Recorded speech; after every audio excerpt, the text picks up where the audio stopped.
Bonsoir mes frères et sœurs, j'espère que vous allez bien. Soyez les bienvenus, alléluia.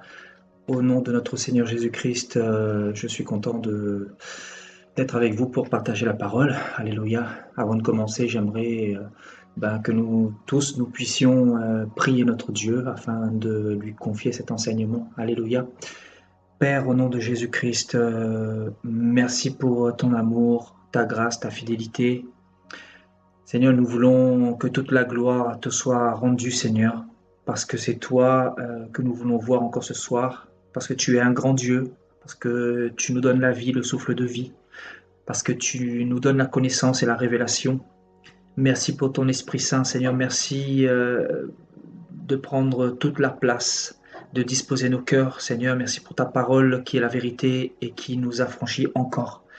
Seigneur, merci pour tout ce que tu es, pour tout ce que tu fais. Au nom de Yahushua, nous t'avons ainsi prié, Père. Amen. Alléluia. Voilà, bonsoir. J'espère que vous allez bien. Voilà, donc le Seigneur m'a mis à cœur de partager un thème avec vous ce soir. Donc, la pierre principale de l'angle. Depuis un petit moment, nous parlons sur les fondements du Seigneur. Et nous faisons aussi le parallèle avec les fondements autres que ceux du Seigneur. Alléluia. C'est-à-dire les fondements sataniques, etc. Et ce soir, nous allons toujours continuer dans cet élan. Et voilà, nous allons partir dans la parole de Dieu. Et je crois vraiment que le Seigneur va nous bénir à travers sa parole. Alléluia. Donc, la pierre principale de l'angle. Voilà, donc pour cela, je vais vous inviter à prendre vos Bibles dans Matthieu chapitre 21.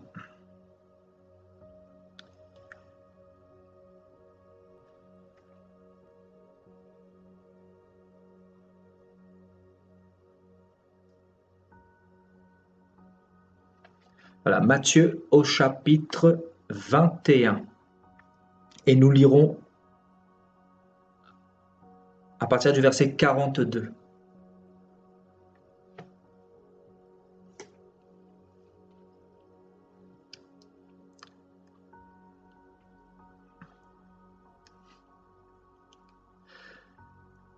Jésus leur dit: N'avez-vous jamais lu dans les Écritures la pierre qu'ont rejetée ceux qui bâtissaient est devenue la principale de l'angle? C'est du Seigneur que cela est venu et c'est un prodige à nos yeux. C'est pourquoi, je vous le dis, le royaume de Dieu vous sera enlevé et sera donné à une nation qui en rendra les fruits. Celui qui tombera sur cette pierre s'y brisera, et celui sur qui elle tombera sera écrasé. Après avoir entendu ces paraboles, les principaux sacrificateurs et les pharisiens comprirent que c'était d'eux que Jésus parlait. Et ils cherchaient à se saisir de lui, mais ils craignaient la foule parce qu'elle le tenait pour un prophète. Alléluia. Ici, le Seigneur, dans ce contexte de Matthieu 21, était en train de donner une parabole. Et il s'adressait aux Juifs. Et parmi les Juifs, il y avait bien évidemment des scribes, des pharisiens et même des principaux sacrificateurs, comme nous le dit le verset 45.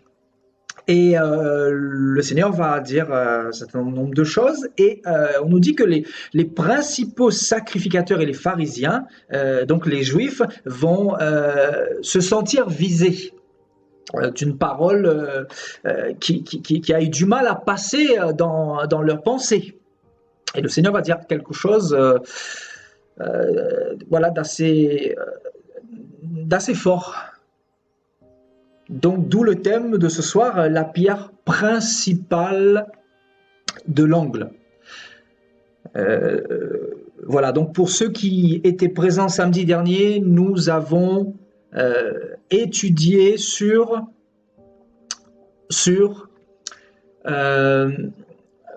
c'était sur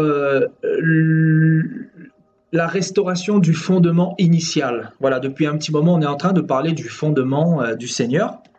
Et, euh, et ici, on nous parle de la pierre principale de l'angle. Le Seigneur va parler de cette pierre qui est principale dans le fondement véritable, justement. Et le Seigneur nous ramène encore dans ce fondement initial. Vous voyez, celui qui a dit « Je suis le commencement et la fin, le premier et le dernier », c'est celui-là qui va nous ramener sans cesse au fondement initial, c'est-à-dire au véritable Dieu, au vrai Dieu. C'est pour ça que nous devons vraiment mettre l'accent sur le fondement du Seigneur. Et c'est pour cela que le Seigneur me pousse davantage à parler sur ces choses-là. Alléluia. Donc, le Seigneur va dire au verset 42, donc cette parole qui va bouleverser les Juifs.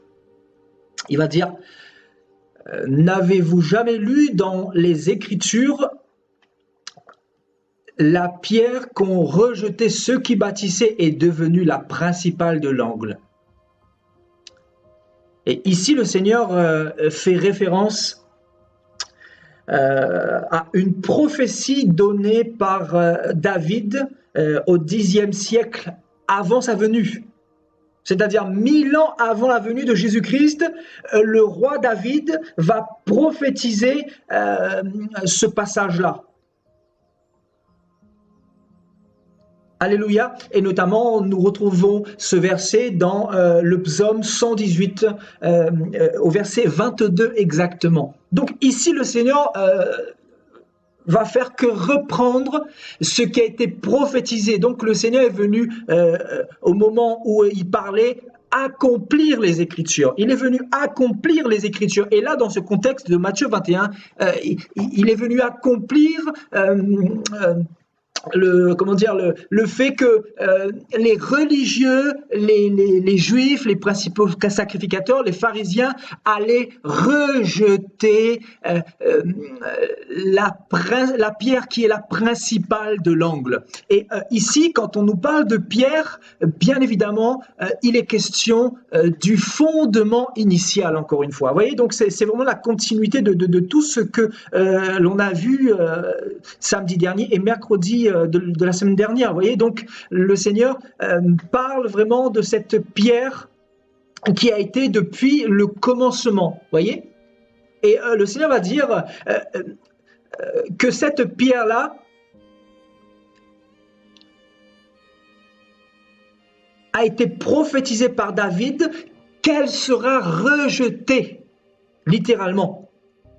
Donc le Seigneur annonce clairement que son message allait être rejeté par les Juifs, par ses propres compatriotes. Vous voyez, le Seigneur est venu chez les siens et les siens ne l'ont pas reçu, nous dira la parole. Donc, vous voyez, le Seigneur va prophétiser et va reprendre notamment cette prophétie de David qu'il est venu accomplir et il dira que vous, les Juifs qui bâtissez depuis des siècles et des siècles, notamment vous qui mettez l'accent sur les temples, vous qui mettez l'accent sur le bâtiment, vous qui mettez l'accent sur les pierres physiques, vous qui mettez l'accent sur l'extérieur, vous qui bâtissez depuis des siècles, vous êtes justement devant cette pierre du fondement initial que vous êtes en train de rejeter. Vous voyez ? Donc, il s'adresse directement à eux et en fait, il est venu mettre un coup de pied dans la fourmilière, tout simplement, mettre les Juifs devant l'évidence de la situation. Et l'évidence de la situation, c'est quoi? C'est que les Juifs s'étaient littéralement écartés du fondement initial. Vous voyez? Parce que le but du Seigneur n'a jamais été de faire ériger une maison. Voyez, de faire ériger des briques, de faire ériger des temples. Le but du Seigneur n'a jamais été d'habiter dans un bâtiment, parce qu'il va dire dans notamment le livre d'Ésaïe que le ciel est mon trône et la terre est mon marchepied. Donc, quelle maison me bâtirez-vous? Donc, le but du Seigneur n'a jamais été de faire ériger un temple pour son nom. Voyez? Au contraire, le Seigneur va plutôt utiliser des tentes. Donc Israël va être dans des tentes et l'arche de l'alliance va marcher devant Israël. Vous voyez? Donc c'est vraiment une marche par l'esprit. Vous voyez? Donc Israël suivait Dieu partout où Dieu voulait que cette nation aille. Bien évidemment pour contrecarrer les pièges de l'ennemi et pour toujours marcher de gloire en gloire et de victoire en victoire. Et donc, d'où nous vient cette pensée de ces temples? Parce qu'aujourd'hui, en fait, si vous voulez bien, en 2019, qu'est-ce que nous voyons dans le monde et les nations? Nous voyons vraiment l'accent qui est mis sur les temples. L'accent est vraiment focalisé sur les temples, sur les pierre, sur les lieux physiques, vous voyez, sur ce qu'on appelle église, bâtiment, alors que la parole de Dieu, c'est pas ce qu'elle nous enseigne, frères et sœurs. Et c'est pour ça que nous devons vraiment encore plus aller dans les Écritures pour comprendre vraiment la pensée du Seigneur, notamment de son fondement, parce que si nous nous éloignons de son fondement, le problème c'est que nous pouvons justement rater le ciel et rater l'éternité. Et c'est pour ça qu'il faut surtout vraiment comprendre, vous voyez, comprendre l'enseignement que le Seigneur a voulu nous donner à travers sa parole, pour ne pas passer à côté de l'essentiel, parce que le fondement du Seigneur, c'est quoi? C'est l'essentiel. S'il n'y a pas de fondement, il ne peut pas y avoir de solidité au niveau de la maison. Vous voyez? La maison ne peut pas être construite sur le roc, mais sur le sable, comme nous l'avons vu récemment. Alléluia. Donc, le Seigneur ici parle de la pierre principale de l'angle. Qu'est-ce que le Seigneur veut dire par là?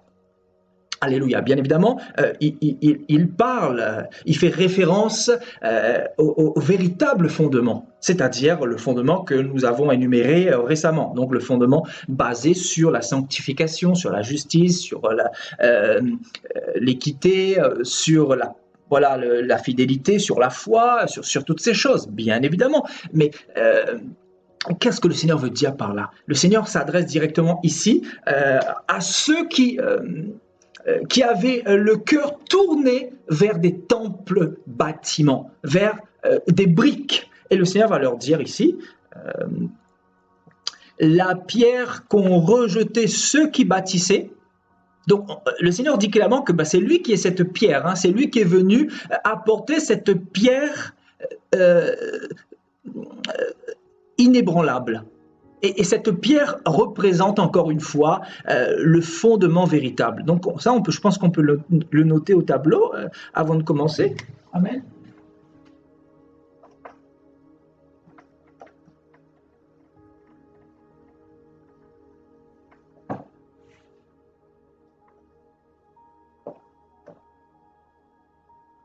Donc, oui, nous avons vu la dernière fois qu'il y avait deux fondements. Donc le premier fondement qui est le fondement du Dieu Tout-Puissant, le Créateur du ciel et de la terre, et le fondement de celui qui est venu après, c'est-à-dire Satan. Celui qui est venu mettre la confusion, celui qui est à la base de tous ces systèmes bâtiments. C'est lui qui est derrière la vision pyramidale des bâtiments, vous savez, le leadership, etc. Vous voyez, donc dans les églises, nous retrouvons ce système pyramidal.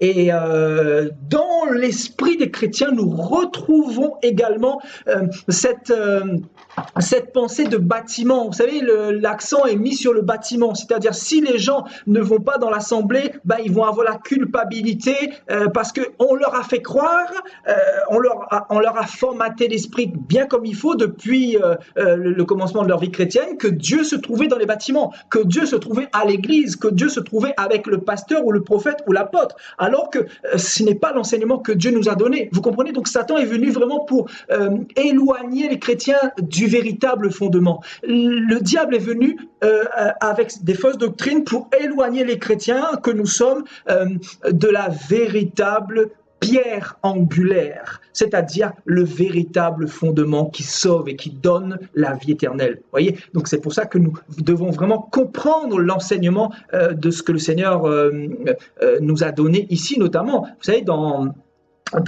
Matthieu 21 au verset 42. Voyez, donc la pierre qu'ont rejeté ceux qui bâtissaient. voyez, donc, cette pierre dont il est question, encore une fois, c'est la parole du Seigneur, le fondement véritable du Seigneur. Alléluia. Donc le véritable fondement du Seigneur a été rejeté par ceux qui bâtissent. Donc, est-ce que vous comprenez vraiment les codes de cette parole? Vous voyez? Donc, le fondement du Seigneur, basé sur la sanctification, sur la justice, sur l'amour, sur la parole, sur la foi, etc., ce fondement-là est rejeté par ceux qui bâtissent des bâtiments, ceux qui bâtissent des temples à la gloire des hommes, ceux qui bâtissent des dénominations, ceux qui bâtissent des systèmes d'hommes, comme vous voyez par exemple l'Église catholique, protestante, pentecôtiste, baptiste, etc. Oui, tout ce que nous retrouvons. Oui, donc cette pensée vient de Lucifer, frères et sœurs, parce que le Seigneur n'a pas parlé, encore une fois, de dénomination quelconque, de lieu quelconque. Le Seigneur nous a parlé d'une église bâtie sur un fondement approprié. Vous voyez, sur un fondement de la parole. Et beaucoup se sont éloignés de cette parole parce que il n'y a pas la révélation, il y a une compréhension intellectuelle, notamment quand le Seigneur dira « Tu es pierre et sur cette pierre je bâtirai mon église ». Donc les gens ont tordu le sens des Écritures parce qu'il n'y a pas l'Esprit de Dieu et parce que les gens n'ont pas creusé pour essayer de chercher. Et donc, malheureusement, nous en sommes dans cet état de confusion avec des personnes qui se dirigent dans des lieux physiques, dans des bâtiments, et qui se retrouvent dans une pseudo-religiosité, mais sans changement de vie. Voyez, donc, il n'y a pas la vie dans ces personnes-là, notamment l'amour de Dieu, notamment le partage de Dieu, notamment une vie de sanctification, une vie qui honore Dieu. Il n'y a pas ces choses-là, ces critères qui doivent représenter la nature même de Dieu, vous comprenez? Donc, quelqu'un qui se dit chrétien, qui se dit du Seigneur, doit être aussi comme le Seigneur, doit marcher aussi comme le Seigneur, parce que tout disciple accompli sera comme son maître. Vous voyez? Donc c'est pour ça qu'il ne faut pas s'éloigner de ce fondement. Et le fondement du Seigneur, c'est le fondement de la pierre principale de l'angle. Vous voyez, la pierre principale de l'angle. Et Satan est venu pour justement nous éloigner de cette pierre-là. Parce qu'il sait que cette pierre, c'est la pierre qui est inébranlable. La pierre qui est depuis le commencement. Vous savez, le Seigneur dit « Je suis le commencement et la fin ». Donc en fait, le Seigneur veut tout simplement dire que je suis le fondement du commencement, le fondement de la fin. Vous voyez, le fondement inébranlable qui ne périra jamais. Et donc Satan, il sait pertinemment cela. Qu'est-ce qu'il va faire? Il va venir mettre aussi son fondement. Il va venir mettre beaucoup de fausses doctrines. Il va envoyer des faux prophètes. Il va envoyer l'esprit d'égarement au milieu des chrétiens. Et voilà pour barrer les yeux au peuple. Vous voyez? Et ce qui fait que beaucoup suivent la mouvance, suivent là où il y a la perdition, et tout le monde entre par la porte large, alors que c'est pas ce que le Seigneur nous a enseigné, frères et sœurs, il y a 2000 ans. Vous comprenez? Donc là, on parle de quoi? De la pierre principale de l'angle.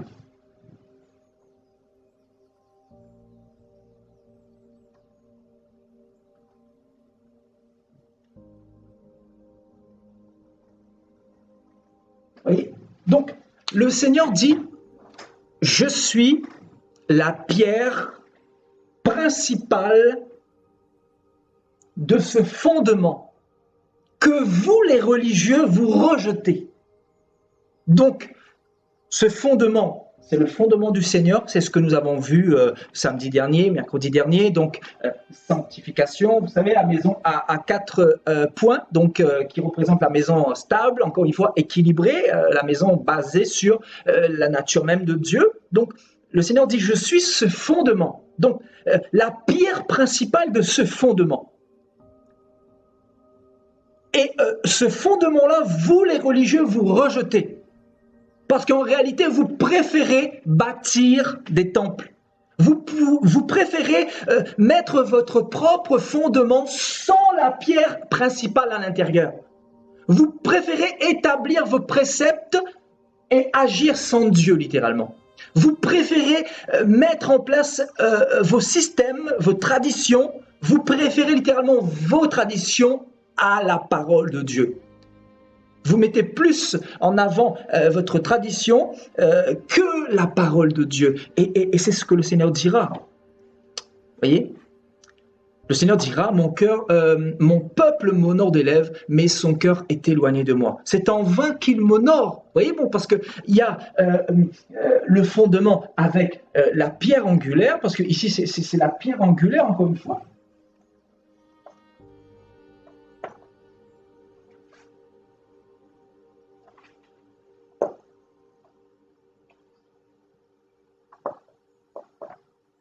Donc, qui dit pierre angulaire, bien évidemment, dit Christ, dit évangile véritable. Évangile véritable. Évangile selon la vérité et toute la vérité. Évangile inébranlable. Évangile éternel. On nous dit que dans le livre de l'Apocalypse, avant que Dieu ne juge véritablement les nations, pendant la période de la grande tribulation, etc., pendant toute cette période-là, le Seigneur va envoyer un ange avec un évangile, et on nous dit que cet évangile est éternel. C'est-à-dire l'évangile du Seigneur, c'est un évangile éternel. C'est le fondement véritable. Vous voyez, c'est le fondement sur lequel nous devons nous baser, nous devons bâtir notre vie spirituelle, notre vie de tous les jours sur ce fondement-là. Parce que c'est le fondement éternel, c'est le fondement sur le roc, c'est le fondement qui n'aura jamais de fin. Vous voyez, donc c'est pour cela, le Seigneur il dira, je suis cette pierre angulaire. Et je suis justement venu vous présenter le véritable fondement. Mais en réalité, vous ne voulez pas de ce fondement-là. Et encore moins de cette pierre, bon, qui sont intimement liés, parce que le fondement et la pierre, c'est Christ lui-même. C'est la parole qui s'est faite chair. Vous voyez, donc ce fondement, c'est quoi ? C'est ni plus ni moins que la parole qui s'est faite chair, qui s'est incarnée. Vous voyez, donc cette parole s'est faite chair. Cette parole, c'est en même temps la pierre angulaire. Et la pierre représente le fondement. Vous voyez ? Le fondement. Et le Seigneur dit ici, la pierre que vous avez rejeté, vous qui bâtissez, est devenue la principale de l'angle. Et vous savez, j'ai fait des petites recherches par rapport à ce terme principal. Je suis tout simplement parti voir ce que voulait dire ce terme principal dans le grec. Et ce terme-là veut dire littéralement tête. Vous voyez, képhale en grec. Vous voyez, donc la principale de l'angle. Ouais, veut tout simplement dire la tête. Vous voyez, donc en fait, ici, le Seigneur nous montre clairement, en fait, le véritable terme ici, c'est la tête. Ce n'est pas la principale. C'est-à-dire, les traducteurs l'ont traduit ainsi, mais la vraie traduction, c'est la tête de l'angle. Vous voyez, donc du grec képhale. Donc, le Seigneur nous parle de tête. Et comme vous le savez, le Seigneur est la tête du corps de l'Église. Donc, en fait, le Seigneur nous montre clairement que dans son Église véritable à lui, il y a la tête. Et la tête de Christ représente quoi ? Représente vraiment la coordination totale. Voilà, la tête est là pour quoi ? Pour diriger le corps. La tête est là pour diriger les membres. Parce qu'un corps sans tête ne peut pas fonctionner. J'avais déjà fait un enseignement là-dessus. La tête du corps de l'Église, il y a quelques mois de cela. Et vous voyez, donc la tête, qui veut dire képhale en grec, la tête est là pour diriger tout le corps. Vous voyez, sans tête, un corps ne peut pas fonctionner, ne peut pas marcher, ne peut pas vivre, ne peut pas respirer, ne peut pas recevoir la nourriture nourriture pour pouvoir subsister tout simplement. Parce que la tête permet au corps de recevoir la nourriture, les nutriments. La tête permet au corps de recevoir la réflexion, parce que la tête est liée au cœur. Vous voyez, donc un corps sans tête, c'est un corps qui est mort, qui est vide, qui n'a pas de fondement véritable. Et en vérité, le Seigneur nous montre ici que, en fait, qu'est-ce qu'il est en train de dire ici? Il dit, je suis la pierre principale de l'angle. Donc, je suis la tête de l'angle, la tête du fondement. Donc, nous avons le fondement du Seigneur avec sa tête à l'intérieur, c'est-à-dire tout le conseil de Dieu. Quand on parle de la tête, on parle du conseil, on parle de l'instruction, parce que la tête veut aussi dire, nous fait référence à l'intelligence, à l'intellect, au bon sens, vous voyez, à la réflexion en fait. Donc au fondement, donc Christ qui est la tête, il est venu pour nous éclairer, il est venu pour nous guider, il est venu pour nous montrer le bon chemin et la bonne direction. Donc l'église du Seigneur, dans l'église du Seigneur, dans le fondement du Seigneur, il y a la pierre principale, et non pas la pierre principale, mais la pierre ou la tête de Christ. Vous voyez, donc ici c'est la tête de Christ. Donc la tête de Christ, et ici nous avons bien évidemment le corps de Christ. Vous voyez, donc la tête de Christ. Et il savait que Satan, lui, va mettre aussi son système en place. Vous voyez, donc le système de Satan. Vous voyez, le système de Satan est un système sans tête. Donc un système qui n'a pas de tête, c'est un système sans fondement véritable. Parce que qui est la tête du corps de l'Église? Regardez ce que nous dit Colossiens au chapitre 1. Allons faire un tour dans Colossiens, chapitre 1, au verset 17.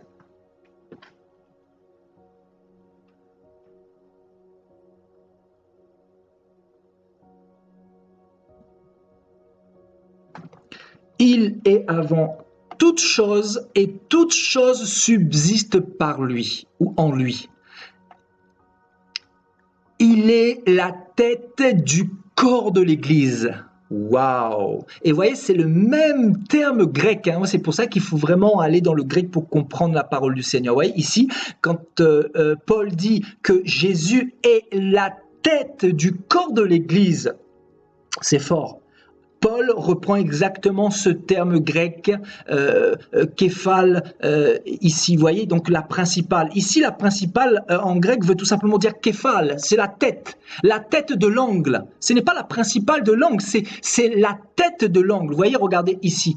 Donc, ce terme képhale veut tout simplement dire la tête, vous voyez, à la fois pour l'homme ou pour l'animal.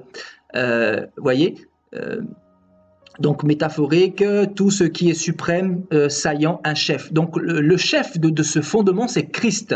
Vous voyez? Donc ici, la traduction littérale veut dire tout simplement la tête.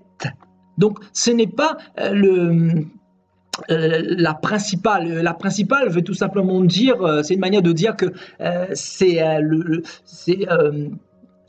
voilà, le principal veut dire que c'est le premier, vous voyez, c'est l'essentiel, c'est le plus important.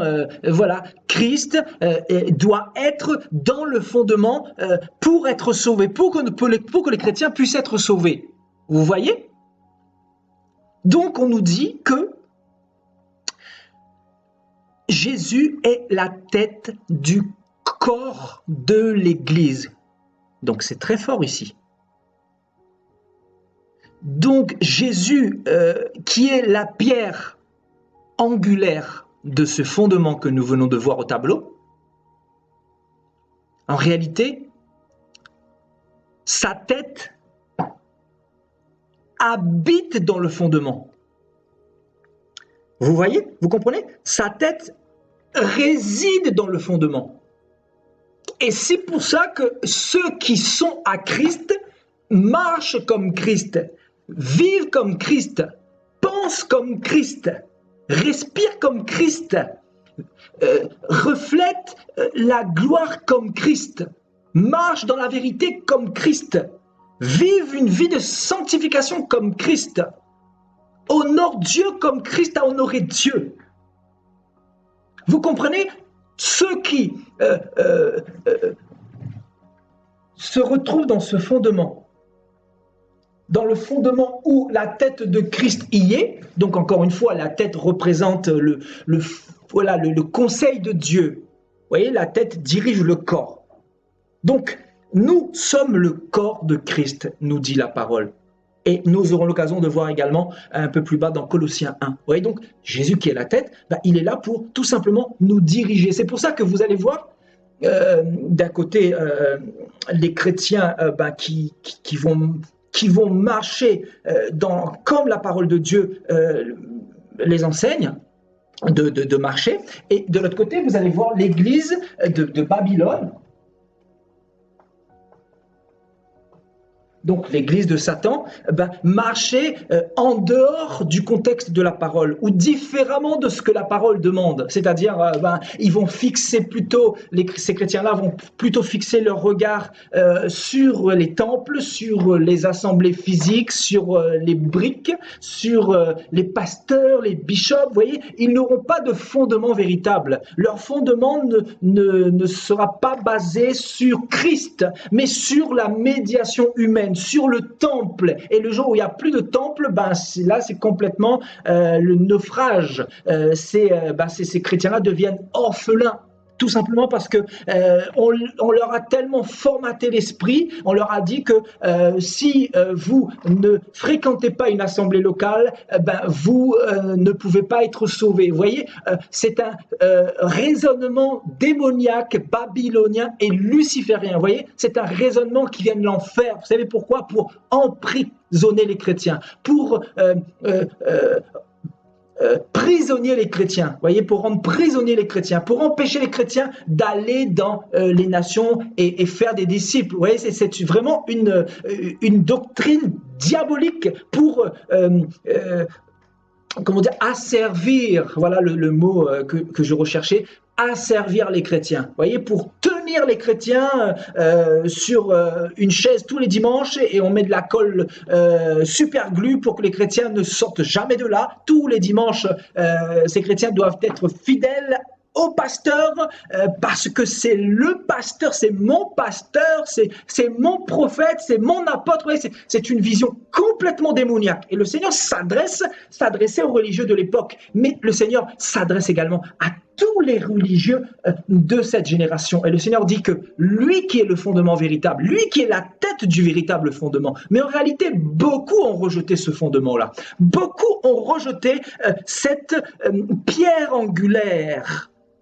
Mais ils ont préféré plutôt mettre l'accent sur les bâtisses, sur des temples. Et c'est ce que nous voyons aujourd'hui, frères et sœurs. Nous vivons une période encore pire que l'époque des pharisiens au temps de Jésus-Christ. Parce que cette génération possède un taux de chrétiens envoûtés, de chrétiens formatés, envoûtés par le diable, aveuglés par le diable et qui n'ont rien compris à la parole du Seigneur. Parce que quand tu vois à quel point ils sont dépendants du pasteur, dépendants de l'Église, combien on s'est accaparé d'eux, de leur liberté, alors que la Bible dit que si Christ vous a affranchis, vous serez réellement libre. Et en réalité, beaucoup de chrétiens n'ont plus cette liberté-là. Parce que quand vous êtes sur le fondement de Christ, vous êtes dans cette liberté, c'est-à-dire vous suivez Christ, parce que vous êtes son corps, donc le corps marche avec la tête, frères et sœurs. Vous comprenez?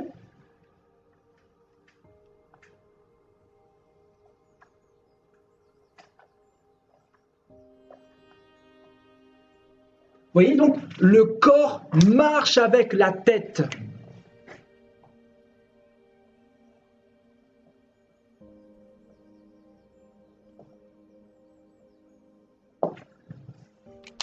Le corps ne peut pas marcher si la tête n'avance pas ou si la tête ne décide pas. En réalité, dans ce fondement, c'est la tête qui décide. C'est la tête qui dirige le corps. Parce que votre bras ne pourra pas être manipulé si la tête n'autorise pas cette main de bouger. Vous comprenez ?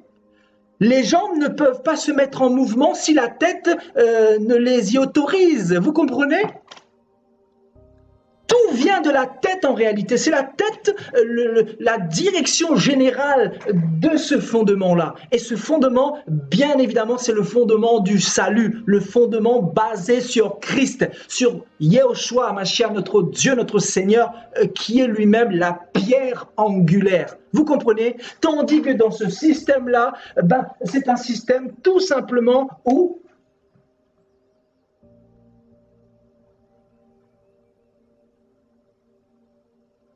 voilà, où il n'y a pas la tête de Christ.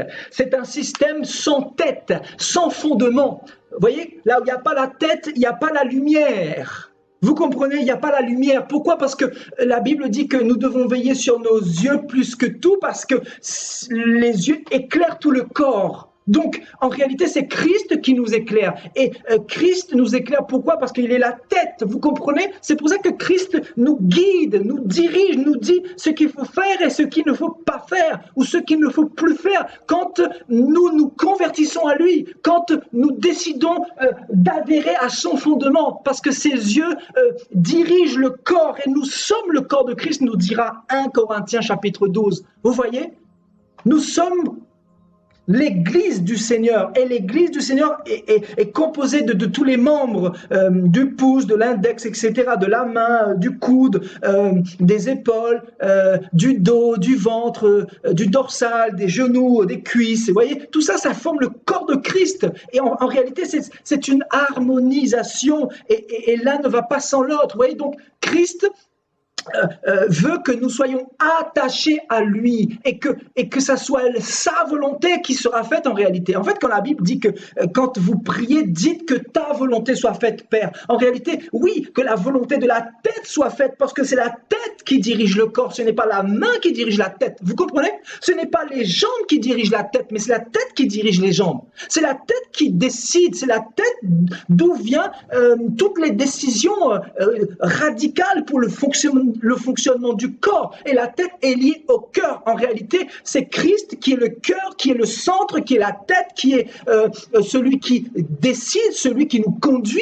D'ailleurs, c'est pour ça qu'il a dit « Je suis la lumière du monde ». Et quand il va dire « Je suis la lumière du monde », il fait référence à la tête. C'est lui la lumière véritable qui conduira parfaitement un homme ou une femme qui s'égare ou qui est dans les ténèbres ou dans le péché. C'est lui qui ramène quelqu'un qui est hors du chemin dans le chemin. Et il a dit « Je suis le chemin, la vérité et la vie ». Pourquoi le chemin? Parce qu'il est la tête. La tête conduit sur le chemin, dans la vérité, et pour avoir cette vie. Il ne faut pas se ni dévier ni à gauche ni à droite. Vous comprenez? Tandis que Satan, lui, il est venu avec un système, et son système est un système sans tête, sans Christ.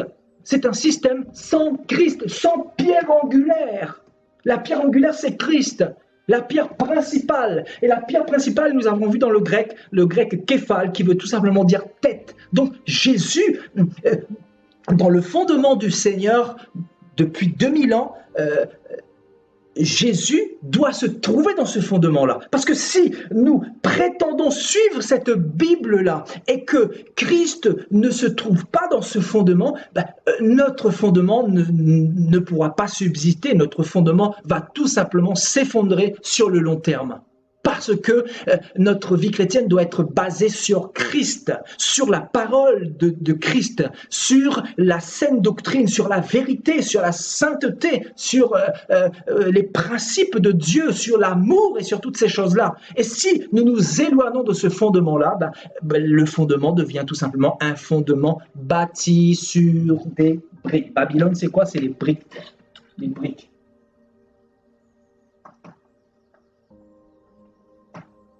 Voyez, C'est un fondement bâti sur les briques et nous l'avons vu récemment quand nous avons parlé du fondement initial dans Genèse 11. C'est vraiment un passage très très fort parce que ça nous parle vraiment du fonctionnement de Babylone, du fonctionnement satanique, du fonctionnement de l'église du diable, basé essentiellement sur des pierres physiques, vous voyez, des pierres bâtiments là, des pierres localisées, vous voyez, donc l'église de Satan, c'est ça. Et il est venu malheureusement formater beaucoup de chrétiens. Vous savez pourquoi? Parce qu'il n'y a pas l'enseignement, il n'y a pas la pose de la doctrine, de la saine doctrine. Et quand il y a la tête, il y a l'ordre. Parce que la tête vient justement pour mettre l'ordre. Et dans la tête vient pour structurer le corps. La tête vient pour équiper le corps. La tête vient en réalité pour prendre soin du corps. Vous voyez? La tête vient pour poser les bases. Vous voyez, c'est la tête qui pose les bases et les bases doivent être positionnées sur la sainte doctrine, sur la sainte doctrine. Et s'il n'y a pas la sainte doctrine, il peut rien y avoir de solide ou à long terme. Vous voyez? Et le diable, lui, il va vraiment positionner les chrétiens, les aveugler pour qu'ils s'attachent aux bâtiments, pour qu'ils s'attachent aux briques. Vous comprenez? Et c'est ce que le Seigneur dit ici. Vous qui bâtissez des briques, des temples, vous avez rejeté le véritable fondement. Et ce fondement, ce n'est pas un fondement physique, un fondement qu'on voit, mais c'est un fondement par la foi. Vous voyez, c'est pour ça que la dernière fois, on avait mis la foi dans le fondement de Christ. Vous vous souvenez? La foi. Donc c'est un fondement par la foi. C'est un fondement spirituel. Nous l'avons vu également dans 1 Pierre chapitre 2, que nous sommes une maison spirituelle, un saint sacerdoce. Donc une maison qui est spirituelle, ce n'est pas une maison physique, c'est une maison qui se retrouve d'une manière universelle partout sur les quatre coins du globe. Donc l'église du Seigneur, personne ne peut la localiser, personne ne peut dire voici où se trouve l'église du Seigneur. L'église du Seigneur, c'est moi, toi, lui, elle, nous qui sommes bâtis sur la saine doctrine, sur la parole, sur la foi, sur l'amour, sur la sanctification, sur la justice, sur la patience, sur la nature même de Christ, frères et sœurs. L'église du Seigneur, ce n'est pas tout ce que on nous a présenté là depuis des siècles, depuis des décennies, depuis des millénaires. On nous a dit que voilà, dans telle église, Jésus était là-bas. C'est faux, frères et sœurs. C'est faux quand en réalité on commence à vous prêcher ce genre de message, de vous dire venez à l'église, venez dans mon église. En réalité, la personne est envoûtée par le diable. Il est envoûté sans le savoir. Il y a des personnes qui voilà, conscient ou inconscient, bien évidemment, il y a les deux, mais il y en a beaucoup d'inconscients, beaucoup de ceux qui vous ont dit hier, venez à l'église de mon pasteur. Vous voyez, en réalité, là, on fait l'apologie de l'homme, on fait l'apologie de cette église sans tête, de cette église de briques, mais on ne vous présente pas l'église spirituelle du fondement qui donne le salut. Vous voyez, l'église du fondement véritable, initial, le fondement que Christ a laissé, celui qui a dit le commencement, c'est vers lui que nous devons positionner nos regards, nos cœurs, frères et sœurs. Et aujourd'hui, on nous dit, venez à l'église, venez, il y a un homme de Dieu, il y a un pasteur, il y a un prophète et tout ça. Et vous savez, on est fatigué parce qu'on est à la fin des temps et Christ veut vraiment des enfants qui se réveillent et qui comprennent l'évangile, qui comprennent son message. Son message n'est pas compliqué, frères et sœurs. C'est pour ça qu'il va y avoir beaucoup de personnes qui vont aller en enfer, frères et sœurs, parce que tous ceux qui ne sont pas bâtis sur le fondement de Christ, avec la tête qui coordonne tout le corps, ce sont des personnes qui ne pourront pas rentrer dans le royaume des cieux, c'est impossible. C'est pour ça que Christ dit, entrez par la porte étroite, ne prenez pas la porte large de la perdition, ne faites pas comme le peuple, ne faites pas comme la masse, n'allez pas où la masse va, parce que c'est le chemin de l'égarement, c'est le chemin de l'erreur, c'est le chemin de Babylone, frères et sœurs. Sortez de Babylone, mon peuple, et je vous accueillerai, dirait le Seigneur, je serai pour vous un père et vous serez pour moi des filles et des fils, dit le Seigneur Tout-Puissant. C'est ça l'évangile, frères et sœurs, et ça c'est le fondement inébranlable, le fondement par la foi, par la foi. Même quand tu es dans les difficultés, tu ne dépends pas d'un homme, tu ne dépends pas d'une église, parce qu'on nous a manipulés dans ce fonctionnement-là. On nous a acclimatés, on nous a habitués, vous savez, à fonctionner dans ce système-là, ce système satanique, ce système qui veut que nous devons avoir comme médiateur un homme qui prêche la parole et un homme qui prie Dieu pour nous, un homme qui intercède pour nous, un homme qui va vers le Seigneur pour nous. Et nous, forcément, nous n'avons pas de relation avec le Seigneur dans le secret. Ce qui fait que ça nous déconnecte du Seigneur. Ce qui fait que ça nous exclut du fondement du Seigneur. Parce que quelqu'un qui est dans le fondement du Seigneur, c'est quelqu'un qui va passer par Christ. Et si quelqu'un ne passe pas par Christ, si quelqu'un, à chaque fois qu'il a des problèmes, qu'il a des petits soucis, tout ça, il va vers les hommes, ce qui fait qu'il va être disqualifié par le Seigneur. Son fondement sera un fondement sans tête, parce que le fondement par la tête de Christ, c'est un fondement par la foi. Peu importe les difficultés, la solitude, peu importe la maladie que tu peux traverser, peu importe tout ce que tu peux vivre, mais le Seigneur, en réalité, il permet certaines choses pour t'enseigner la foi, pour t'enseigner le fondement véritable. Parce que comment tu veux apprendre le fondement véritable si tu ne passes pas par des difficultés, par des épreuves, parce qu'on n'apprend pas la gloire du Seigneur dans les églises, dans la théologie, dans les églises catholiques ou dans les églises ecclésiastiques. On apprend la gloire du Seigneur sur le terrain. On va de gloire en gloire avec le Seigneur à travers les épreuves, à travers la vie que le Seigneur nous fait, nous donne. Et souvent, il va permettre des épreuves pour justement nous apprendre son fondement. Le Seigneur enseigne son fondement en réalité par les épreuves. Et hier encore, je méditais un passage qui m'a vraiment, une fois de plus, touché.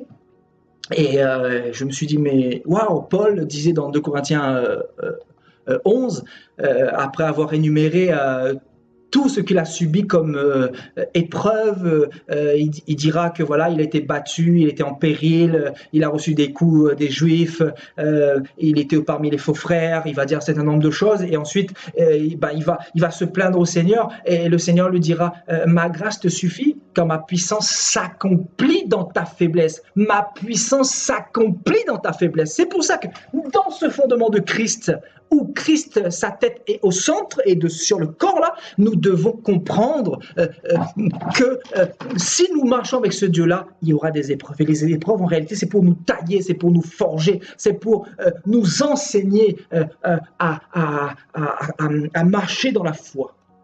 Parce qu'en réalité, le Seigneur, ce qu'il veut, c'est quoi? C'est que nous marchions par la foi.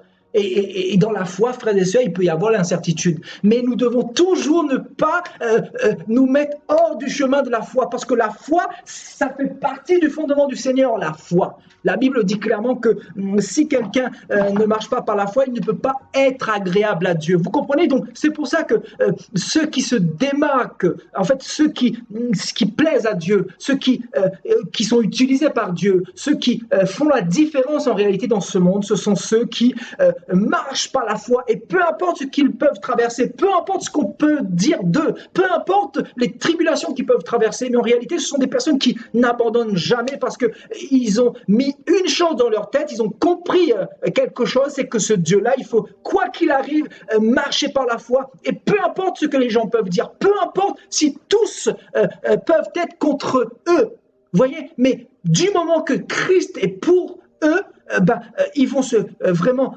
focaliser sur cette pensée-là et ils ne vont jamais abandonner, ils vont aller jusqu'au bout parce qu'en réalité, Christ les a enseigné la foi. Et ce sont des personnes en réalité qui ont tellement été brisées, qui ont tellement souffert qu'ils n'ont plus rien à perdre, frères et sœurs. Parce que le Seigneur a dit, celui qui veut garder sa vie, la perdra. Celui qui la perdra à cause de moi, la retrouvera. En réalité, le Seigneur veut que tu perdes ta vie, non pas littéralement, mais il veut que tu meurs à toi-même. Et pour mourir à toi-même, tu dois passer par des épreuves afin que la foi grandisse en toi. En réalité, c'est les épreuves qui font grandir la foi en nous. Et dans la maison, dans le fondement du Seigneur, il y a principalement la foi, sans laquelle personne ne peut plaire à Dieu. Vous voyez, la foi. Et Satan, lui, ne veut pas de ça. Satan veut tout simplement qu'on aille directement voir les hommes. Vous voyez, quand il y a un petit problème, un petit bobo, quand il y a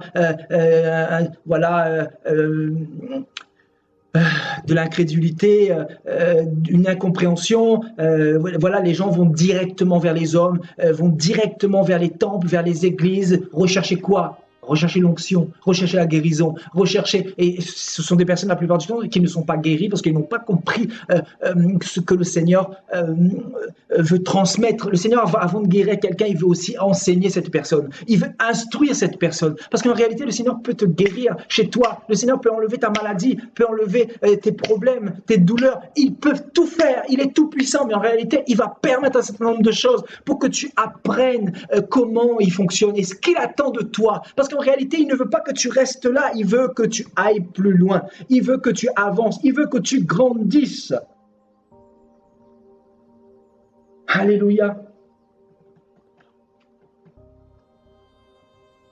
Et c'est ça le Seigneur. Le Seigneur, c'est un fondement par la foi. Et là où est le fondement du Seigneur,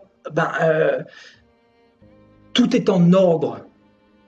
Tout fonctionne sur la parole.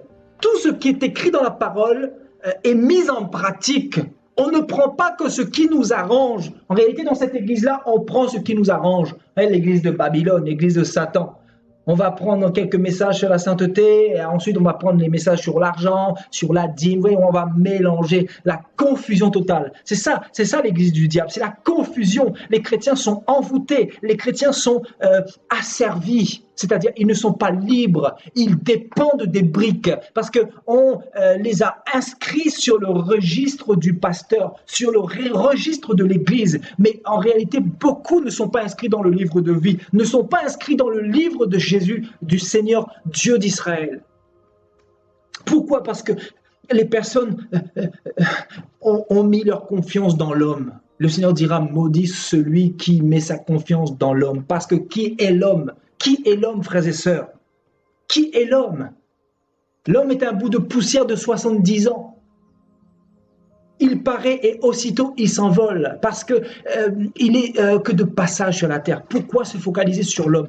C'est pour ça, frères et sœurs, ceux qui vont aller au ciel, là, ce sont vraiment les personnes qui auront tout mis entre les mains de Dieu. Leurs pleurs, leurs chagrins, leurs soucis, leurs moments difficiles de tentation, les moments éprouvants, tout ce qu'ils peuvent traverser, ils auront tout mis entre les mains de Dieu. Et je peux vous assurer que celui qui fait confiance au Seigneur, le Seigneur est toujours fidèle. Le Seigneur répondra tôt ou tard. En général, le Seigneur nous enseigne beaucoup de choses à travers le silence, à travers la foi. À travers la foi, le Seigneur nous fait montrer vraiment sa gloire, sa gloire. Et il nous enseigne beaucoup de choses également. Il nous enseigne à attendre. Enfin, voilà. Le Seigneur, il sait son œuvre. Et l'œuvre qu'il a commencée, la Bible dit que le Seigneur la rendra parfaite. Vous voyez, parfaite. Mais nous devons ne pas brûler des étapes. Nous devons vraiment être structurés sur ce fondement véritable. Vous voyez donc, concrètement, le diable vient pour focaliser les chrétiens sur les briques qui sont physiques, tandis que le Seigneur vient pour nous focaliser sur la brique. C'est pas pareil, la brique. Ici, faisons-nous des briques. Genèse 11. Faisons-nous des briques, bâtissons-nous un nom, une dénomination, une église, un système. Moi, je suis tel pasteur renommé qui a fait tant de choses. Vous voyez, ici, bâtissons-nous un nom, faisons-nous des briques. Tandis qu'ici, nous devons nous focaliser sur la brique. Et la brique, elle est spirituelle. La brique n'est autre que la pierre angulaire qui est la pierre principale, c'est-à-dire la tête. En réalité, cette brique-là, c'est la tête de Christ. Vous voyez ? La tête de Christ. Donc revenons dans Colossiens chapitre 1. Il est la tête du corps de l'Église. Et vous voyez, il est le commencement, le premier-né. Vous voyez, le commencement. Vous voyez, ça rejoint parfaitement ce que nous avons lu dans Apocalypse 22 la dernière fois. Vous voyez, donc la tête du corps de l'Église, c'est aussi le commencement, c'est-à-dire le fondement véritable, le fondement initial. Vous voyez, ça rejoint parfaitement l'enseignement qu'on a vu samedi dernier. Vous voyez, donc la tête du corps de l'Église, c'est simplement, vous voyez, le fonctionnement initial, le véritable fonctionnement, le fondement qui a toujours été là. En fait, c'est Christ lui-même. Et Christ est venu mettre son fondement au centre. C'est pour ça que l'Église est la lumière du monde, parce que l'Église est éclairée par la tête. Vous voyez, c'est la tête qui conduit l'Église en réalité. Vous voyez, le premier-né d'entre les morts afin d'être en tout le premier. car Dieu a voulu que toute plénitude habitât en lui. Il a voulu par lui réconcilier tout avec lui-même, tout ce qui est sur la terre que ce qui est dans les cieux, en faisant la paix par lui, par le sang de sa croix. Voilà, on va descendre un petit peu. Il y a un passage qui nous intéresse un peu plus bas. Et vous qui étiez auparavant étrangers et ennemis par vos pensées et par vos mauvaises œuvres, il vous a maintenant réconciliés par sa mort dans le corps de sa chair, pour vous faire paraître devant lui saint, irrépréhensible et sans reproche, si du moins vous demeurez fondés et inébranlables dans la foi, sans vous détourner de l'espérance de l'évangile que vous avez entendu, qui a été prêché à toute créature sous le ciel et dont moi, Paul, j'ai été fait ministre. Le verset 24 qui nous intéresse ici. Je me réjouis maintenant dans mes souffrances pour vous, et ce qui manque aux souffrances de Christ, je l'achève en ma chair, pour son corps qui est l'Église. Donc Paul nous dit plus haut que Christ est la tête du corps de l'Église, et il dit ici que son corps, c'est nous l'Église. Vous comprenez? Donc en fait, littéralement, c'est nous l'Église, nous formons le corps de Christ. Et c'est Christ qui nous dirige, qui nous conduit. C'est Christ qui nous guide. Donc le corps de Christ est connu seulement du Seigneur. Le corps de Christ n'est pas localisable, encore une fois. Donc, on ne peut pas vous dire de venir à l'église ou quoi que ce soit, parce que l'église, ce n'est pas tout ce que l'on nous a présenté. L'église du Seigneur est spirituelle et universelle. Donc, si quelqu'un te dit de venir à mon église, c'est qu'il est déjà envoûté. C'est que son église a été appropriée par quelqu'un. En réalité, c'est une église sans tête et sans fondement biblique. Parce que le fondement biblique, c'est Christ qui est au centre. Et tous les chrétiens qui représentent le corps. Vous voyez? Tous les chrétiens représentent le corps. Tous les chrétiens, je vous dis bien, toute cette partie-là représente les apôtres, les prophètes, les docteurs, les évangélistes, tous les chrétiens, les disciples de Jésus-Christ tout simplement. Les disciples, je dis bien. Nous sommes tous disciples. Il y a simplement des personnes qui ont reçu des fonctions pour prêcher la vérité, pour emmener le peuple dans la saine doctrine. Mais il n'y a pas un qui est supérieur à l'autre. Vous voyez, nous sommes tous un corps, nous sommes tous égaux, nous avons tous des rôles différents, des fonctions différentes, nous avons tous des dons différents. Et c'est ça qui fait la coordination parfaite du corps de Christ. Et en réalité, on doit toujours mettre Christ à sa place. C'est-à-dire, c'est lui qui est la tête, tandis que beaucoup de chrétiens aujourd'hui, beaucoup de pasteurs, beaucoup de bishops sont devenus la tête de leur assemblée. Regardez l'Église catholique. Vous comprenez un petit peu la parole du Seigneur, vous voyez? L'Église catholique, qui est devenue la tête de cette Église-là, de cette prostitution remplie d'idoles et d'idolâtres. Vous voyez? C'est le pape qui est devenu, voyez, la tête de cette institution. Et comme ces églises protestantes, ce sont des pasteurs en costard-cravate qui ont pris la place du Seigneur. C'est-à-dire, on ne montre plus le Seigneur, mais c'est l'homme qu'on doit voir, alors qu'on doit en réalité s'écraser. Jean dira, je veux qu'il croisse et que je diminue. Que je diminue. En réalité, l'église du Seigneur, c'est l'église où la tête est toujours mise en avant. La tête est toujours mise en avant devant le pupitre. Et c'est Christ qu'on doit montrer, c'est la tête qu'on doit présenter, c'est la pierre angulaire qu'on doit présenter. Nous, on est simplement des ambassadeurs. On est là pour représenter quelqu'un. Vous comprenez? On est là pour mettre cette personne en valeur, en avant en réalité, parce que c'est lui qui sauve. Et c'est pour ça que tous ceux qui vont partir en enfer, et notamment dans l'église, il y en a beaucoup de pasteurs, et ils vont partir là-bas, malheureusement, parce qu'ils se sont appropriés, la place de la tête. voyez, c'est mon église. Je vous dis, hein, il y en a beaucoup de pasteurs qui vont partir en enfer. Je vous dis, tous ceux qui ont cette mentalité-là babylonienne, ce sont des personnes qui sont sur le chemin de l'enfer. Et c'est pour ça qu'il faut une repentance. C'est pour ça qu'il faut beaucoup d'humilité pour reconnaître qu'on a été trompé dans la Babylone religieuse. Il faut beaucoup d'humilité pour reconnaître que les fondements ne sont pas corrects.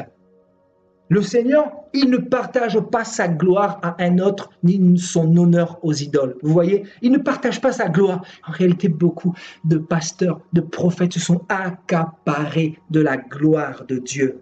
Ils ont voulu prendre cette gloire pour eux. Ils se sont servis des dons que le Seigneur les a peut-être donnés pour s'approprier l'assemblée, pour diriger l'Église, alors que c'est Dieu qui dirige l'Église. Ce n'est pas nous qui devons nous approprier des brebis. Les brebis sont libres d'aller où elles ont envie d'aller, parce qu'en réalité, mes brebis entendent ma voix et elles me suivent. Pourquoi les brebis entendent la voix du Seigneur? Parce que la tête, c'est la tête qui parle, et la tête parle au corps. Encore une fois, comme je le disais tout à l'heure, le corps obéit à la tête. Vous voyez?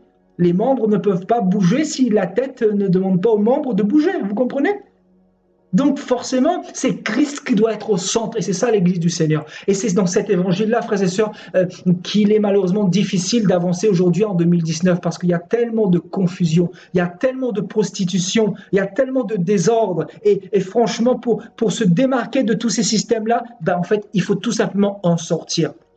Parce que sinon tu es noyé, sinon tu es aspiré. Récemment, je donnais une interview à un journal chrétien basé en République démocratique du Congo, donc le Congo, et je disais ces choses-là, je disais dans cette interview que beaucoup malheureusement sont aspirés par le système religieux.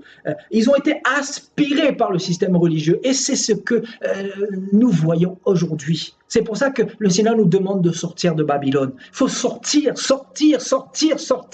Pourquoi sortir? Parce que l'Église du Seigneur, ce n'est pas des briques, ce n'est pas des bâtiments avec des pasteurs en costard, avec toutes sortes de couleurs et toutes sortes de paillettes. Ce n'est pas ces pasteurs bombardés de parfums de toutes sortes. C'est pas ça l'Église du Seigneur. L'Église du Seigneur, c'est l'Église dans l'humilité, l'Église dans le partage, l'Église dans l'amour, l'Église où on s'aide les uns les autres, où on partage nos biens si les gens sont dans la galère, si les gens n'ont pas à manger. Moi, je ne me verrai pas avoir une assemblée, frères et sœurs, où je ne mettrai pas l'accent sur l'amour, alors que Christ a prêché l'amour, Christ a parlé de l'amour. Je ne pourrai pas, frères et sœurs, me regarder dans un miroir si je ne mettrai pas l'amour au centre, le partage au centre. Au niveau des veuves, des orphelins, comment pouvez-vous vivre comme si de rien n'était au milieu d'une soi-disant église et prétendre que Christ est là-dedans, celui qui a dit aimez-vous comme je vous ai aimé, aimez-vous les uns les autres? Comment pouvez-vous fonctionner dans cette hypocrisie en réalité? En réalité, c'est que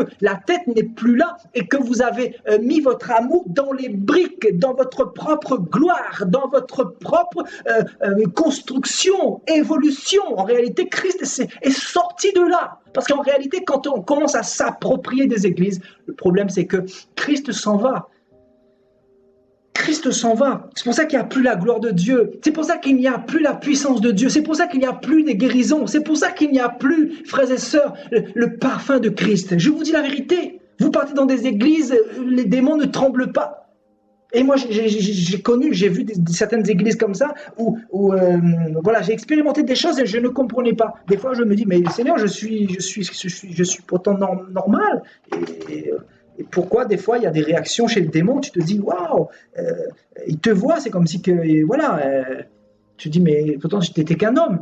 Mais la différence, c'est que tu prêches le Seigneur Jésus, tu prêches sa parole dans la pureté, et ce qui fait que eux, les démons, ils l'attestent, ils le reconnaissent et ils le voient en toi, et ils voient ce feu de Christ en toi, ce feu de la vérité, et toi qui ne prends pas part à la corruption, au mensonge, aux fausses doctrines, ben forcément, ils ne peuvent qu'avoir peur, frères et sœurs, en réalité. Mais ces pasteurs-là qui vous prêchent la dîme, l'argent, qui se sont appropriés les assemblées, pour la plupart, frères et sœurs, il y en a beaucoup qui sont trop dans les compromissions, dans le mélange. Comment pouvons-nous mélanger les choses du Seigneur et les choses du monde, les fausses compromissions, les fausses, comment dire, les personnes qui se mettent ensemble, là, les congratulations, tout ça, les personnes qui se mettent, vous voyez, voilà, qui se congratulent les uns les autres, alors que la parole de Dieu doit être au centre. Vous voyez, dans cette congratulation, malheureusement, bah, y a le paganisme, la personne commence à être contaminée, le message commence à changer, ce qui fait que beaucoup tombent et beaucoup, malheureusement, sortent de ce fondement-là pour se retrouver dans ce fondement babylonien. Il y en a beaucoup qui sont baignés là-dedans. Et pourtant, je suis persuadé que beaucoup sont sincères dans ces assemblées-là. Beaucoup ont bien commencé avec Dieu. Le problème, c'est que beaucoup de personnes n'iront pas loin avec Dieu parce qu'ils n'ont pas compris que ce Dieu-là, en réalité, les veut à l'extérieur des briques. Je dis bien des briques. Après, on peut être là où il y a des briques, mais ne pas avoir la pensée des briques, avoir la pensée de la saine doctrine du Seigneur. C'est pas un péché de se retrouver entre quatre murs et d'adorer Dieu. C'est pas ce que j'ai dit. Il faut comprendre mon langage. Mais si dans ta tête, tu te dis déjà que Christ est là parce que on t'a dit que c'est l'Église, ben là, tu es complètement envoûté, mon ami. Tandis qu'en réalité, si tu sais que là où deux ou trois sont assemblés dans le nom de Christ, il est là, là, tu es sur le fondement du Seigneur, parce que c'est ce que le Seigneur a enseigné.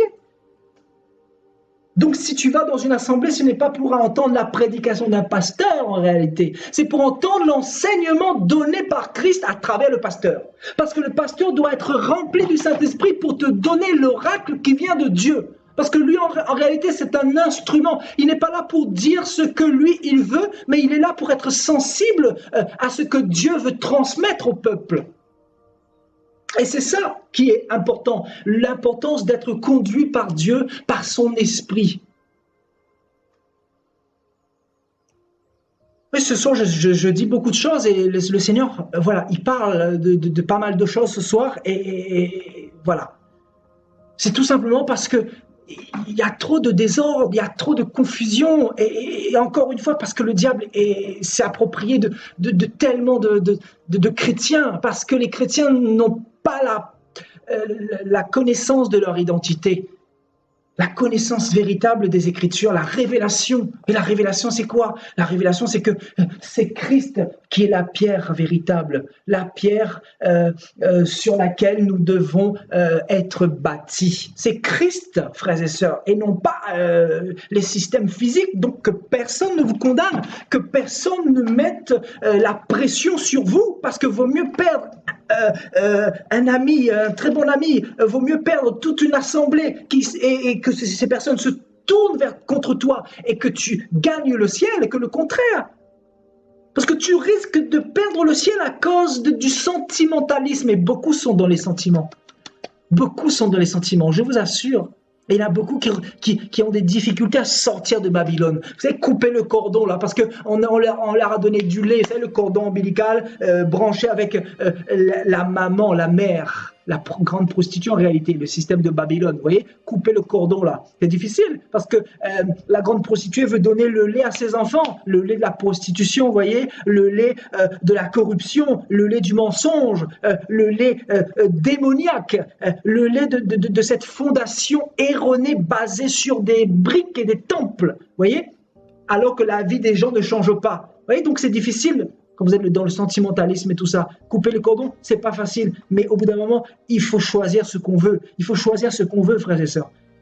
C'est où on suit le Seigneur et on marche selon sa parole comme il nous l'a demandé, ou sinon, on ne marche pas selon le Seigneur et on choisit Babylone. On ne peut pas avoir voilà, les fesses sur deux chaises. Vous comprenez? Tout simplement. Alléluia.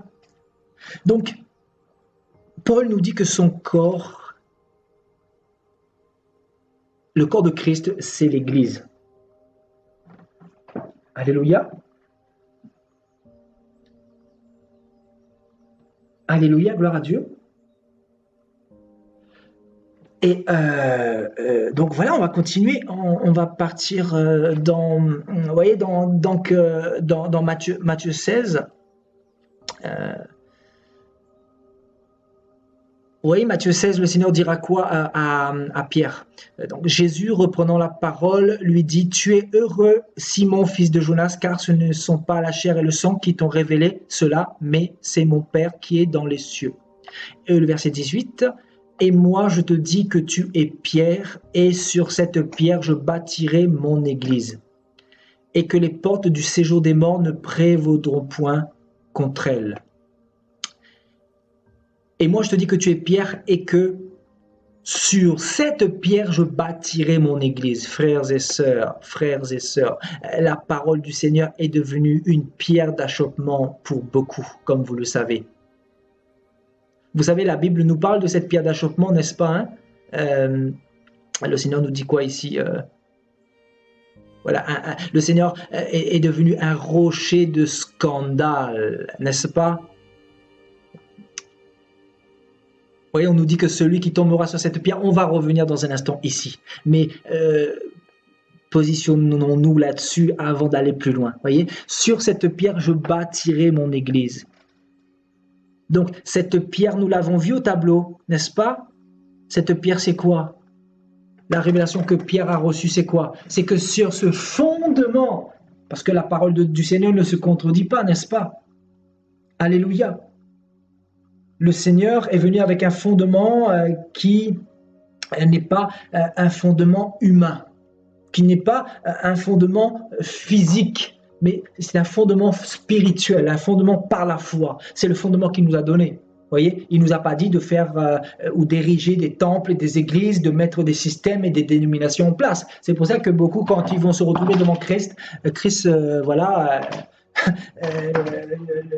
leur dira, ben, voilà ce que tu as fait de ta vie.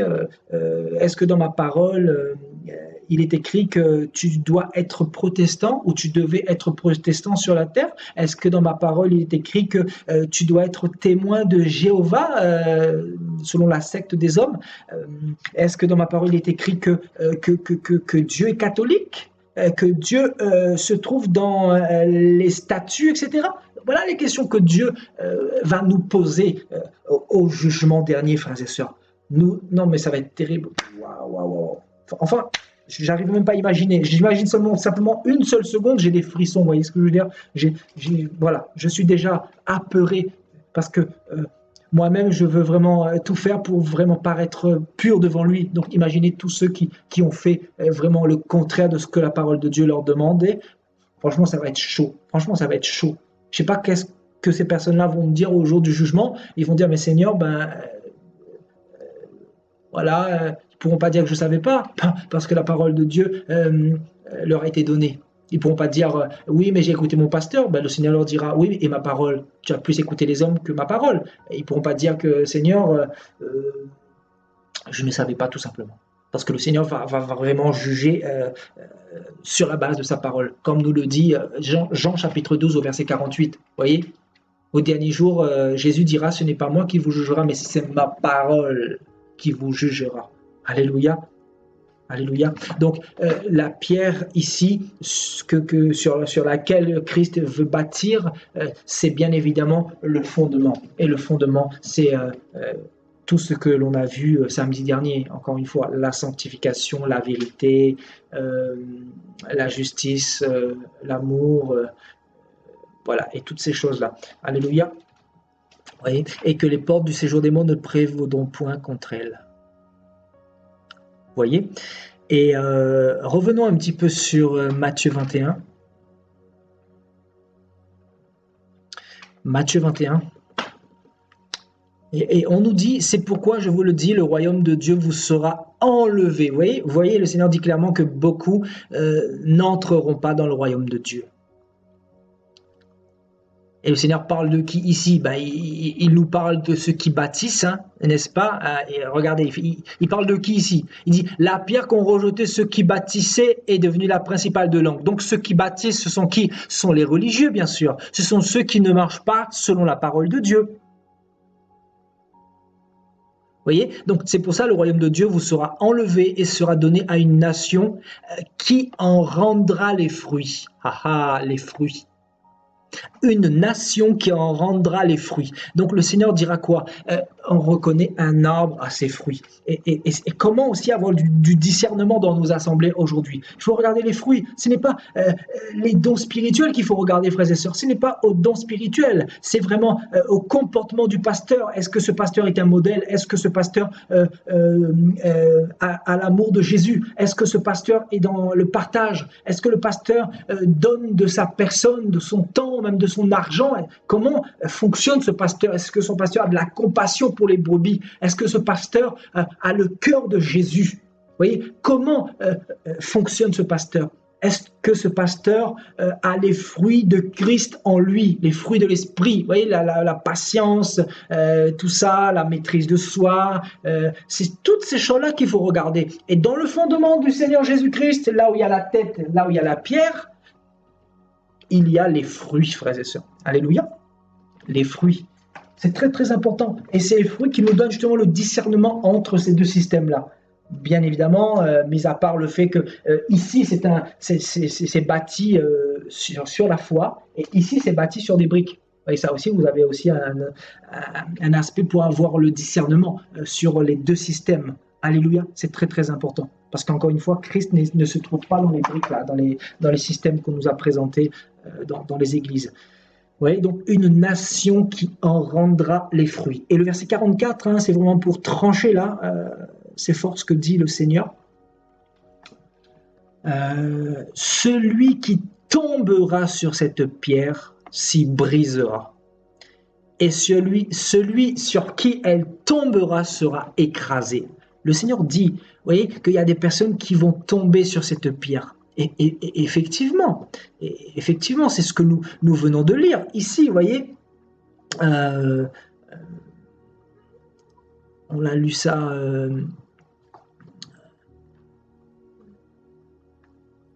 Voilà, donc celui qui tombera sur cette pierre s'y brisera. Vous voyez, donc la parole de Dieu est devenue une pierre d'achoppement pour beaucoup. Et beaucoup ont rejeté le fondement du Seigneur. Vous savez, quelqu'un qui tombe sur la pierre, qui tombe, et c'est quelqu'un qui rejette le fondement. Quelqu'un qui tombe sur cette pierre, c'est que cette pierre est devenue une pierre d'achoppement. Au lieu que cette personne bâtisse sa vie sur cette pierre aura fait tomber cette personne. Donc, effectivement, Christ est une occasion de chute pour beaucoup. Alors que Christ est venu sauver, c'est ça qui est le comble, vous voyez ? C'est ça qui est le comble. Christ est venu pour sauver, pour donner le salut, mais beaucoup ont rejeté Christ. Beaucoup, je vous dis clairement, dans cette génération, beaucoup ne veulent pas de la fondation du Seigneur. Beaucoup ne veulent pas marcher par la foi. Beaucoup ne veulent pas souffrir. Beaucoup ne veulent pas marcher dans la solitude parfois, qui est difficile. Beaucoup ne veulent pas marcher dans la sanctification. Beaucoup ne veulent pas faire attention à leur langue, mais sont plutôt dans la calomnie. Beaucoup ne veulent pas de Christ en réalité. Beaucoup ne veulent pas de Jésus. C'est ça le Seigneur veut dire. Beaucoup vont tomber sur cette pierre-là. Beaucoup vont tomber et ne pas se relever.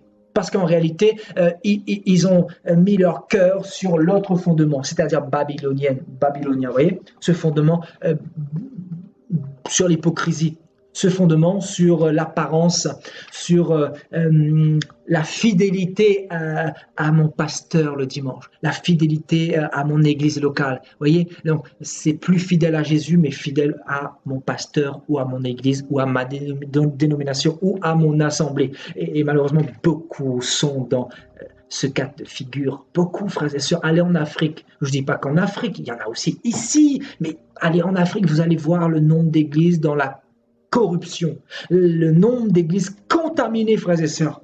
Je vous dis, pratiquement toutes les églises, vous allez voir au kilomètre carré, vous avez 50 assemblées, notamment pour avoir parti en Côte d'Ivoire, je sais de quoi je parle. Et là-dedans, ça chante, ça crie, ça donne aux chrétiens à longueur d'année, recevez, mais ils ne reçoivent jamais la parole de Dieu. Ils vont recevoir des bénédictions, ils vont recevoir des choses qui n'ont rien à voir avec le fondement véritable. Ce qui fait que les chrétiens sont toujours dépendants des églises, tout ça, et ben, les gens n'évoluent pas, les gens ne peuvent pas grandir, parce qu'en fait, en réalité, ils ne sont pas nés d'en haut, ils ne sont pas nés de nouveau. Vous voyez? C'est pour ça qu'il faut vraiment tout revoir, il faut tout casser. C'est ce que j'ai dit dans cette interview-là. Voilà, le journaliste me posait la question, mais que faut-il faire pour, voilà, bah, pour éclairer ces personnes et tout ça? Moi, j'ai dit, hein, il faut tout casser. Il faut tout casser. Il faut tout casser et rebâtir là où il y a déjà un fondement erroné. Voilà, c'est tout. Il faut tout casser quand une maison n'est pas solide ou est bâtie sur le sable mouvant. Qu'est-ce que vous faites?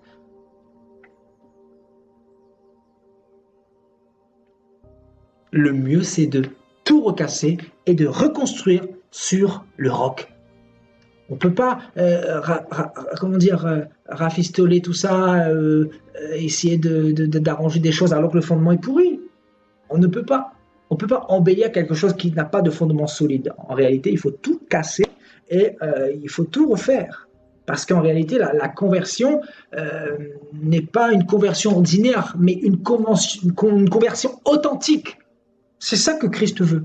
Il veut que nous soyons authentiques, vrais, et dans notre engagement. Et tout ça, ça nécessite vraiment d'aller en profondeur, vous savez, dans les racines, voir vraiment ce qui a été posé comme fondement et revoir tout ça, quoi, tout simplement. Sinon, ben, Christ deviendra une pierre d'achoppement. Et Christ est devenu une pierre d'achoppement pour beaucoup. Je pense qu'on pourra parler de ce message, on pourra mettre cela comme thème samedi prochain. Vous voyez, Christ, pierre d'achoppement pour beaucoup. Je crois que le Seigneur va beaucoup nous éclairer encore, parce que j'ai encore à cœur de parler du fondement, parce qu'il me paraît important de mettre vraiment l'accent là-dessus, frères et sœurs. Alléluia. Vous voyez, donc, celui qui tombera sur cette pierre s'y brisera, et celui sur qui elle tombera sera écrasé. Vous voyez, écrasés. Malheureusement, beaucoup sont écrasés par la saine doctrine. Beaucoup sont écrasés par la saine doctrine, alors que la saine doctrine est venue pour les libérer, hein, vous voyez. Mais voilà. Donc, comme les religieux de l'époque, ceux qui bâtissaient, encore une fois, je pense que vous avez compris hein, l'essentiel de ce que le Seigneur veut nous donner ce soir comme message. Hein? Ceux qui bâtissent notamment là. Vous voyez, ceux qui mettent l'accent sur les temples et tout ça là. Franchement, il faut vraiment revenir à l'évangile si nous voulons vraiment aller au ciel. Je vous dis la vérité. Je vous dis la vérité parce qu'aujourd'hui, il y a tellement de corruption. Et je peux vous dire que c'est pas facile de sortir de Babylone. Ce n'est pas facile.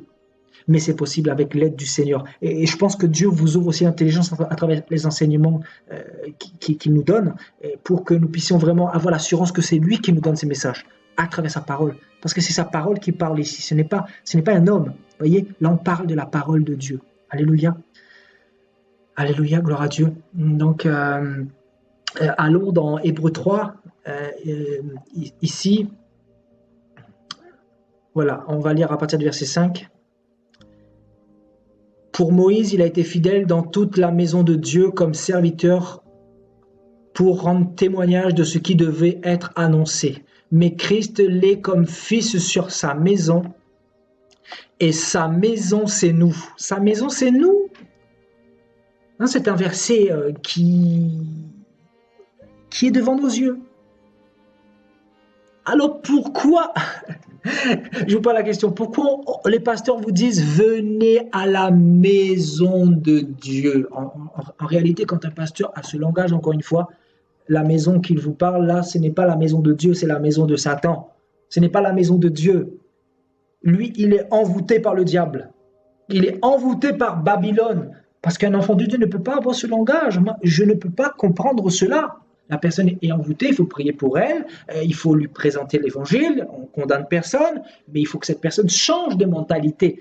On faut arrêter avec ces messages, venez à la maison de Dieu. En réalité, venez à la maison de Dieu pour vous faire dépouiller. Parce qu'en réalité, nous, pasteurs de Babylone, on est paresseux. On a pour Dieu notre ventre. On ne veut pas aller travailler pour gagner notre vie. C'est ça qui est la réalité. Alléluia. Et vous savez que c'est vrai. En réalité, c'est ça. Des pasteurs paresseux qui prêchent la dîme pour dépouiller, pour dépecer le troupeau, les brebis du Seigneur. Et ces personnes-là vont avoir des comptes terribles à rendre au Seigneur. J'aimerais pas être à votre place, franchement, pasteur, prophète, apôtre, bishop de Babylone et tout ça là. J'aimerais pas être à votre place. Je vous dis, c'est pour ça que c'est chaud. C'est pour ça que c'est chaud. On est dans un temps là, vraiment c'est chaud. D'un côté, vous avez vraiment beaucoup de faux prophètes qui dépouillent le peuple, qui séduisent beaucoup, qui se déguisent en anges de lumière comme le diable lui-même. Ce sont des serviteurs qui se déguisent en ministres de justice, comme le dit Paul dans 2 Corinthiens là-bas. En ministre de justice, ministre de lumière. Et en réalité, ce qu'ils veulent, c'est votre argent. C'est pour ça qu'ils vont avoir ce langage. Venez à la maison de Dieu. Et quand vous ne venez pas le dimanche, on vous appelle. Parce qu'en réalité, c'est votre argent qui regarde, c'est votre dîme, c'est votre offrande, votre portefeuille qui regarde. En réalité, ce n'est pas votre âme qui regarde. Parce que quelqu'un qui est bâti sur ce fondement-là, ils sont contre-fiches de l'argent. Je vous dis la vérité. Ils sont contre-fiches de l'argent. C'est ça qui est la réalité. Ils s'en fichent de l'argent. L'argent, ce n'est pas sa priorité. Sa priorité, c'est les âmes. Sa priorité, c'est dire tout ce qu'il a reçu. Parce qu'on ne donne que ce que l'on a. Si on a reçu l'amour de la vérité pour être sauvé, on la partage. Si on a reçu l'oracle de Dieu, la sainte doctrine qui délivre, on la partage afin que son frère soit délivré également. Parce qu'on veut en réalité travailler pour Dieu. On veut présenter Christ aux nations. Et quand on présente Christ, on présente la vérité. Et cette vérité n'est pas mélangée, n'est pas édulcorée. Cette vérité n'est pas paganisée. Cette vérité, elle est pure, elle est entière, elle est elle est digne. Frères et sœurs, alléluia. Donc, qu'on arrête avec ce message qui consiste à dire venez à la maison de Dieu. Venez à notre assemblée où la tête, où le képhale de Christ n'est pas là. Christ qui est la tête du corps de l'Église. Venez et on va vous dépouiller bien comme il faut. On va vous donner des messages vraiment pour vous tondre et beaucoup sont déçus. Beaucoup sont déçus parce que en réalité, ils ne comprennent pas. Ils n'ont pas la paix. Ils sont dépouillés. Ils sont volés. Ils sont asservis. Ils sont esclaves. La plupart possédés. Les gens sont malades. Les gens vont à l'église pour rechercher soi-disant le Seigneur. Ils ressortent de là possédés et plus malades encore. Et au lieu d'avoir la paix leur est enlevée parce qu'ils n'ont pas compris que c'est vers ce rocher-là qu'il faut aller en réalité. C'est vers cette pierre-là qu'il faut aller en réalité. C'est vers ce fondement-là qu'il faut aller en réalité. Vous voyez, ils n'ont pas compris que c'est vers le Seigneur qu'il faut avoir une relation en réalité. Vous voyez, donc la maison de Christ, c'est nous. La maison de Jésus, c'est nous. Comment faut-il dire ça aux chrétiens?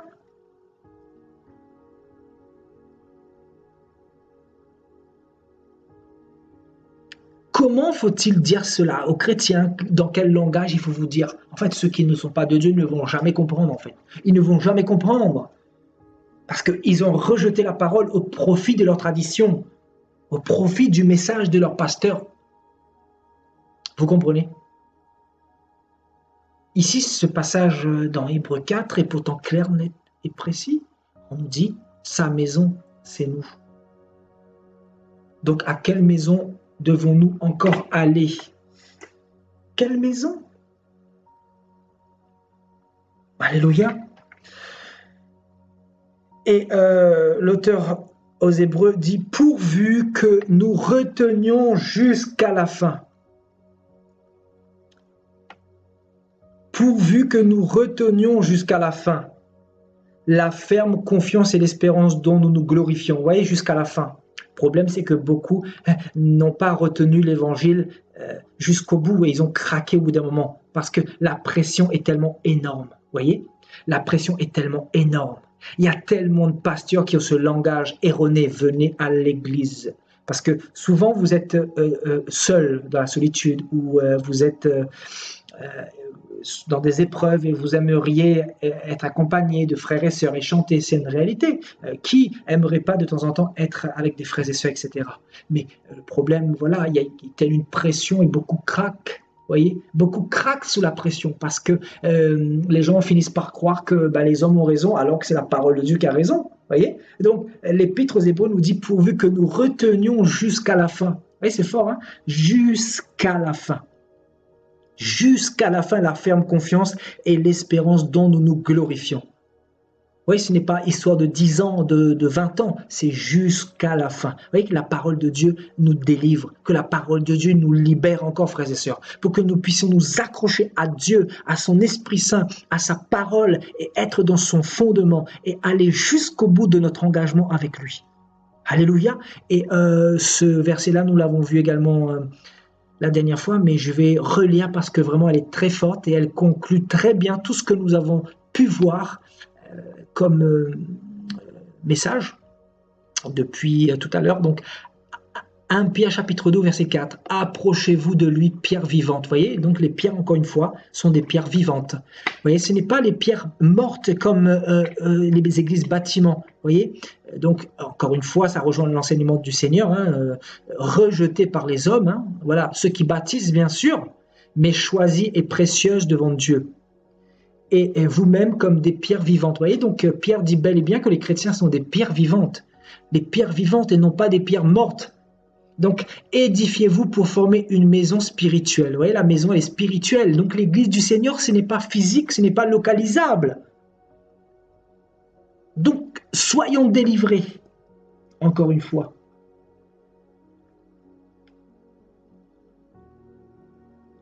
Alléluia. Un saint sacerdoce afin d'offrir des victimes agréables à Dieu par Jésus-Christ.